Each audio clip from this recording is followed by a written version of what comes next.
feel like this one's going to be a crazy one. Chris Liepe here with special guest, vocalist from Nothing More, Jonny Hawkins. You guys have been asking me to check out Kim Dracula, Molecular Conversion, for quite a while. I knew he was coming, and so I thought this would be really fun to check out together.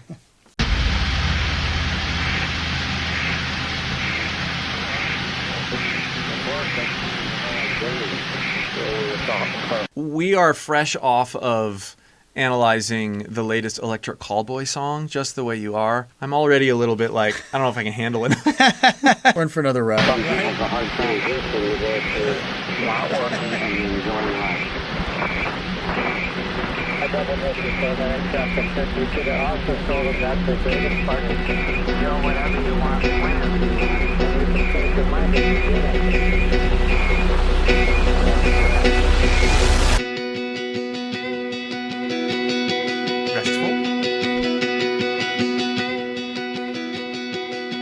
In the past, with Kim Dracula, actually a really good job of moving you to a place of utter disgust. Goes over the top enough. Gun violence, for example. He does a really good job of saying, man, gun violence is so incredibly pointless and horrible. And he does that by creating this over-the-top mockery of the criminal. It's actually quite touching. Pursue only to bloom. A stain that's hard to remove. At least that's the job for some of them, some of you. Rise from a pot, and they all stare to see something new. Have you ever seen God? 'Cause I'd sure as shit like to meet him. You know how there's like that little resonance up here? Nasal ping. Not a but a Yeah.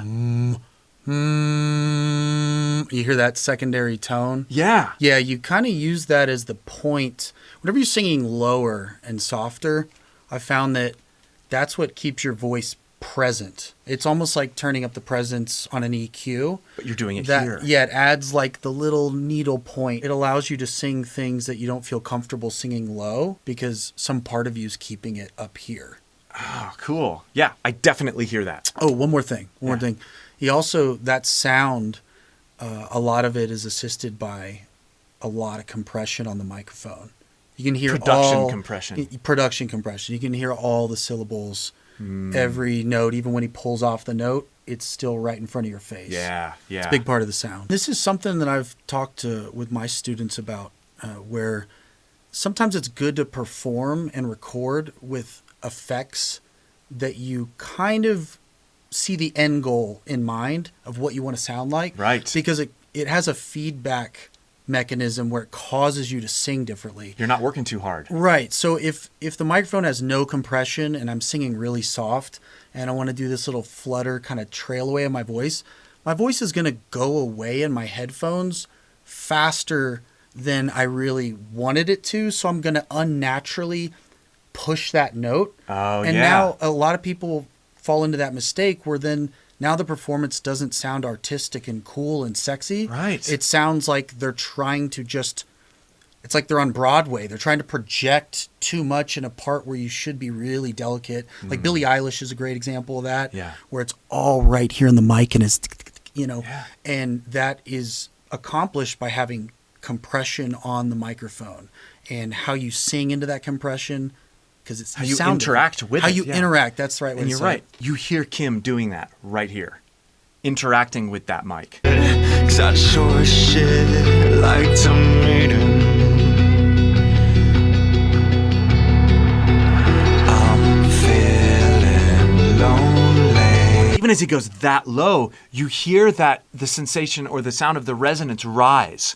Right? Did you hear that? I'm feeling lonely. So not, I'm feeling lonely. That's swallowed. The temptation is to, Because you're singing 'cause low. You're trying to sing low, so you're trying to sound like that. But really, you're pushing the air up here. I'm feeling lonely. I'm feeling. And You want get the air. Yeah. You want to keep your focus here. You're just pushing it there, but it's gentle. By the way, if you'd like to work with Jonny as your vocal coach and have him help you pull these kinds of sounds out in your own voice, click the link below in the pinned comment or video description and apply for coaching. Not a course, coaching. You're working directly with Jonny. And spots are quite limited. That's why you have to apply. I'm feeling lonely.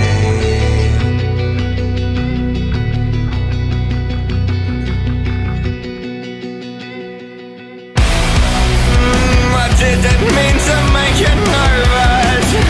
It sounds like Tool. I was just going to say that. Very Tool. I didn't mean to make you nervous. All the fragments on a mission to expel themselves are infantile. He's even doing the Maynard thing. Huh. Like Yeah. he'll infantile. Or yeah. He'll grow out of that closed resonance, closed phonation. Da, da, da, da, da, da. Yeah. And then bring it into that pitch. Didn't mean to make you nervous. Like nervous, not nervous, but nervous. You know what's funny? I never connected Kim Dracula to Maynard in my mind, but now that I think about it, Maynard was probably one of the first like cross-dressing frontmen. If you think about it. Yeah. I was like, oh wow, there's a connection there I didn't even think about. I didn't either. I didn't mean to make you nervous. All the fragments on a mission to expel themselves are infantile. I love his voice. I love the sound of his voice in this. Molecular conversion. You could never doubt a motherfucker telling you it's worth your while.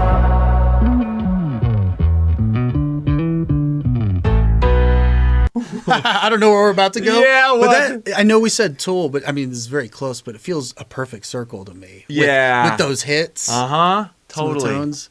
I've never heard him sing this much though. His stuff has always Not been like so this, yeah. maniacal and crazy and Right, all over the I place. agree.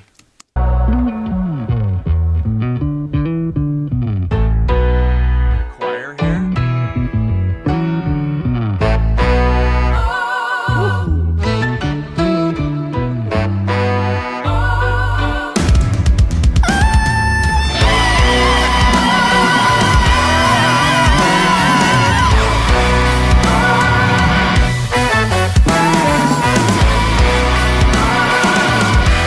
Okay, we got to talk about that posture, right? Like it's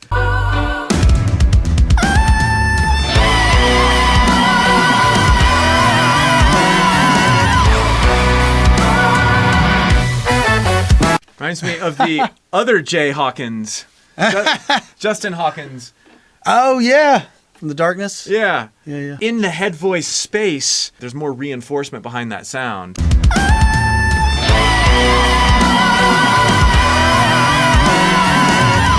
Yeah, when he hits the high note, there's a lot of tone to it. Whereas when people think head voice, they often get airy. Yeah. They like you've heard the word falsetto. Right. Like I'll throw my voice into falsetto a lot of times, but it's intentional to be airy. Uh-huh. But that is much more like a pure note pushed really high, right? Yeah. More support, like you've said. So not. It's more.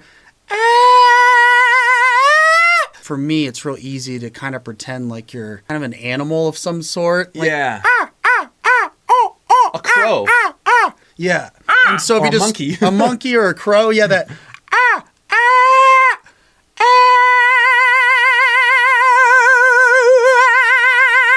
and then you just keep playing with shaping it until you want the sound that you're going to get with the vowel that you want.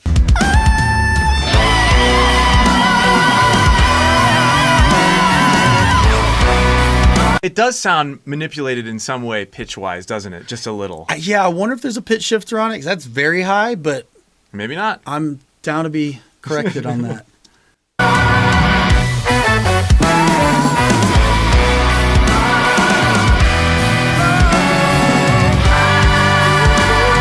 Beautiful background vocalists. Take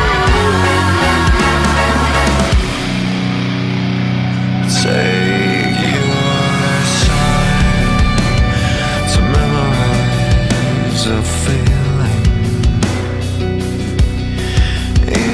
Evolve. That was cool. He's still singing really low, but did you notice how he peaked up into like a low head voice?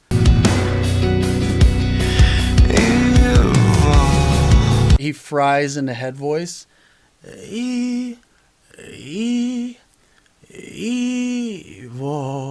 And he can only do this, and Jonny can only do this, and I can only do this because we're finding that medium in our voice that allows us to sing that low in head voice. He's not singing in head voice there because he has to. It's an articulation. It's a mood. Evolve. He could do evolve.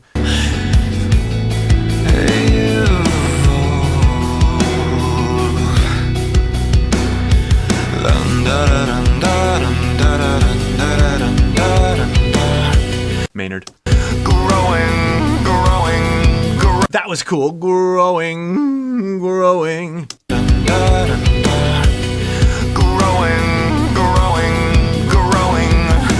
Yeah. Growing. Yeah, it's like a little crack. Yeah, abandoning it. You can tell with this that he's so loose, right? And free.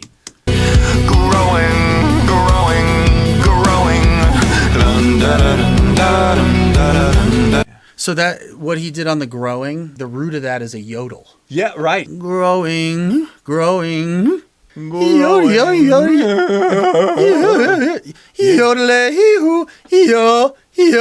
Yodel. So if you can imitate someone yodeling, just go and then take that little crack and throw it at the end. Growing. You know what's interesting is there's this element of sigh when I hear you yodeling. Yeah. Right? And so it loosens you up. It keeps you from being locked into one particular posture and allows you to do all sorts of fun things.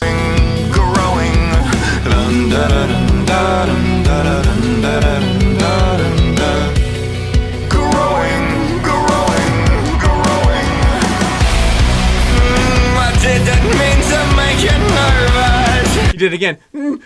Nervous. Nervous. Yeah. I didn't mean to make you nervous. All the fragments on a mission to explode themselves are infantile. Molecular conversion. You could never doubt a motherfucker telling you it's worth your while. Yeah, I'm shocked at the resonance and fullness of this voice.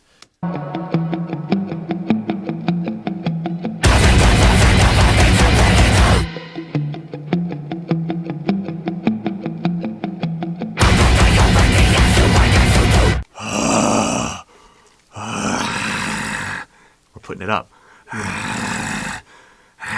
Now add the compression. I also like to think of dogs. I like to channel a dog when it's growling, when it's like...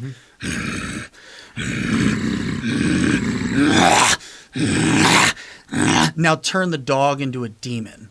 So if you can just pretend to be a dog, like pretend you're 4 years old, and you have a 4-year-old, and you go, hey, what's the cow sound like? And he goes, moo. And you go, what's the dog sound like? And he's like, woof, woof. What's the dog sound like when he's mad and he's growling? And he goes, you'll find very quickly that even a 4-year-old or a 5-year-old can make sounds that you didn't have to teach them like the technicalities. Right. They just imitated it. So Yeah. I like to think of it in terms of I'm doing a dog and then start smiling. The maniacal side is the demon. So the smiling angry dog. A smiling demon angry dog.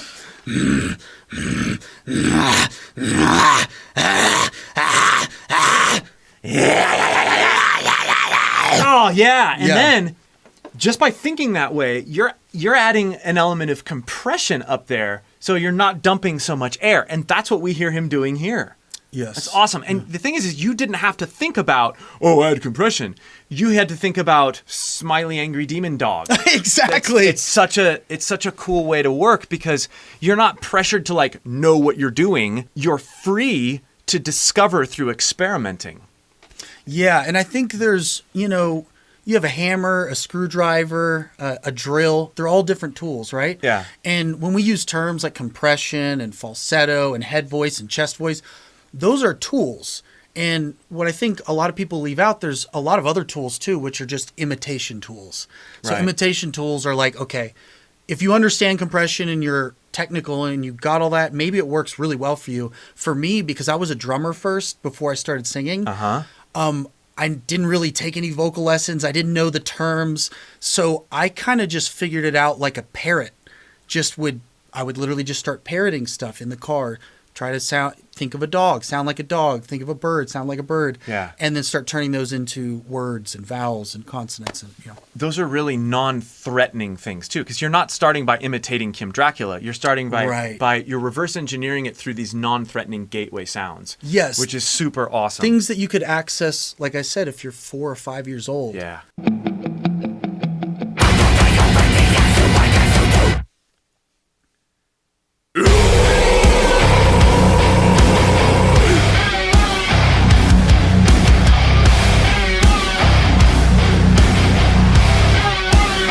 So, and that low scream is just an extension of what we were already doing with a different mouth shape. Same technique. Pretty angry dog to me.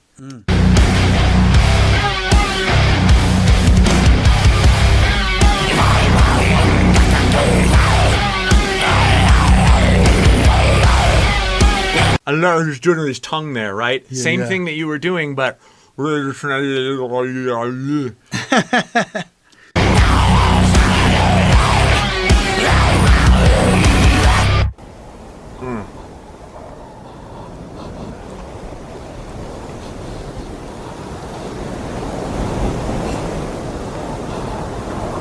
They're crawling too. Yeah.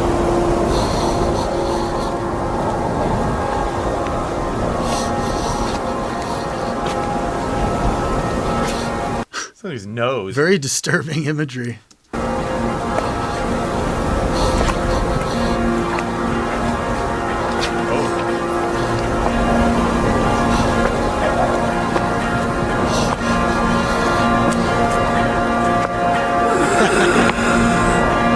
I see He's about to get murked.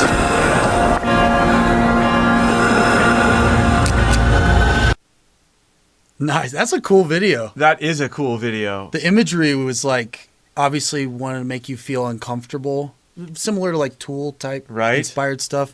But I loved everything, like the white against all the green grass, just nice, big colors. And when he brought the choir in, I mean, it was a little wacky, but that's his thing. Right. It's like, do you remember Mr. Bungle? Yes. Have you ever heard of Mr. Yes, Bungle? I have. It reminds me of a modern Mr. Bungle, but Uh-huh. that felt a little more brought back in ways that I really liked. Because Kim Dracula is like a lot. It's wacky. It's all over the place. But this song had that center that it kept coming back to. That was like a perfect circle-ish. Yeah. Very cool. Super Very cool cool. shit. One thing that people often don't think about is all these little articulations. Because he had a very dynamic performance throughout the song. Usually in the studio, you're trying 20 different takes to experiment and get feedback with a producer. A lot of people just think, well, I tried it, didn't sound good, I must suck. That's not the case. Like, I actually sang, when I first started singing and I was the drummer and I didn't know what I was doing, I would sing the same line 20 times. And the only rule was I had to sing it different every time. I had to do something different. And then I would go back, because I didn't have a producer at the time. I'd go through every take, and I'd pick a little piece of each one. Oh, I like cracked right there in a cool way. Yeah. So I started teaching myself based on things that I did accidentally. So good. So good. It's relentless, open-minded experimentation. And that's how you discover what your voice can do. Exactly. If you'd like to work with Jonny as a producer and coach, face to face, to pull these kinds of things out, find out through the process that professional vocalists use how to find your voice, click that link below in the pinned comment or video description and apply for coaching with Jonny. This is an incredible opportunity.